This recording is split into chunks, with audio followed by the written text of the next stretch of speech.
adalah sesuatu yang harus kita syukuri.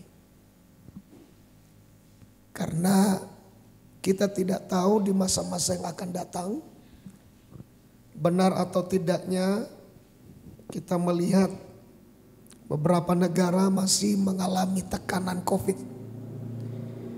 dan justru makin parah. Dan saudaraku yang dikasihi Tuhan, tentu tidak ada harapan kita selain daripada Tuhan. Itu makanya hari-hari ini kita harus makin mendekatkan diri kepada Tuhan. Karena kalau tidak, di mana lagi kita bisa berlindung? Kemana lagi saudaraku kita mendapatkan harapan-harapan akan pertolongan melewati zaman yang sulit ini. Zaman yang tidak biasanya. Zaman yang begitu sulit. Sedangkan awal COVID-19 sudah begitu banyak perusahaan yang bangkrut. Berapa banyak orang di seluruh dunia yang hilang pekerjaannya akibat daripada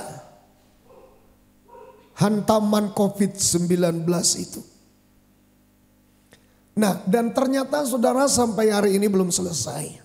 Mengingatkan kepada kita bahwa hari-hari ini adalah hari-hari bukan saja saudaraku peperangan dengan setan, tapi juga peperangan dengan diri kita.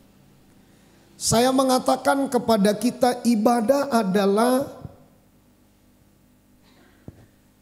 sesuatu yang perlu kita perjuangkan. Mengapa saya katakan ibadah adalah hal yang perlu diperjuangkan? Karena sasaran setan adalah bagaimana supaya kita jangan beribadah. Sasaran daripada setan antikristus adalah bagaimana supaya kita jangan beribadah. Jadi kalau kita tidak memperjuangkan ibadah, ya udah. Iblis tertawa karena memang itu keinginannya. Untuk apa aku capek-capek berjuang lagi memerangi, katanya. Karena keinginan antikristus nanti saudaraku pasti menghentikan ibadah. Dan kalau kita memang sudah senang tidak ibadah, tidak kita perjuangkan ibadah kita, maka ya sudah jelas. Lebih ringan setan untuk memerangi agar ibadah dihentikan. Ya. Hujan, ya kita perjuangkan ibadah kita. Lagi capek, ya kita berjuangkan ibadah kita. Kenapa banyak orang yang pilek-pilek, kenapa pergi bekerja? Kenapa bisa berjuang untuk itu? Padahal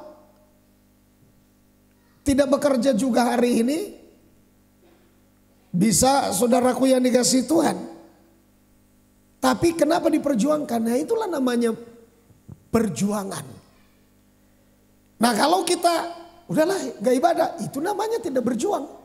Tidak memperjuangkan ibadah. Artinya bagi dia ibadah tidak terlalu penting. Yang lain bisa dia perjuangkan, ibadah gak bisa dia perjuangkan. Sedikit badannya lemas, sakit sedikit, udah. Ibadah tidak perlu diperjuangkan oleh dia. Tapi saudaraku yang dikasihi Tuhan, untuk bekerja, badannya pegal, badannya sakit-sakit, masih dipala-palai. Kenapa? Karena dia memperjuangkan itu. Nah, terlalu banyak orang menganggap ibadah itu sepele. Padahal ibadah itu adalah jalan kita berjumpa dengan Tuhan.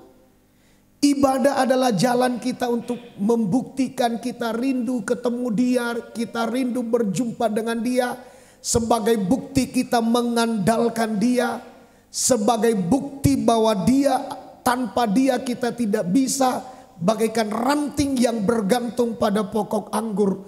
ranting lepas dari pokok anggur maka dia kering dan mati. Bukan hanya tidak berbuah, kering dan mati. Ya. Sedangkan ranting melekat pada pokok pun belum tentu bisa berbuah. Apalagi tidak melekat pada pokok anggur, bukan hanya tidak berbuah, kering dan mati. Itu yang dikatakan oleh firman Tuhan. Jadi Bapak Ibu, orang yang tidak melekat pada Yesus ya kering dan mati.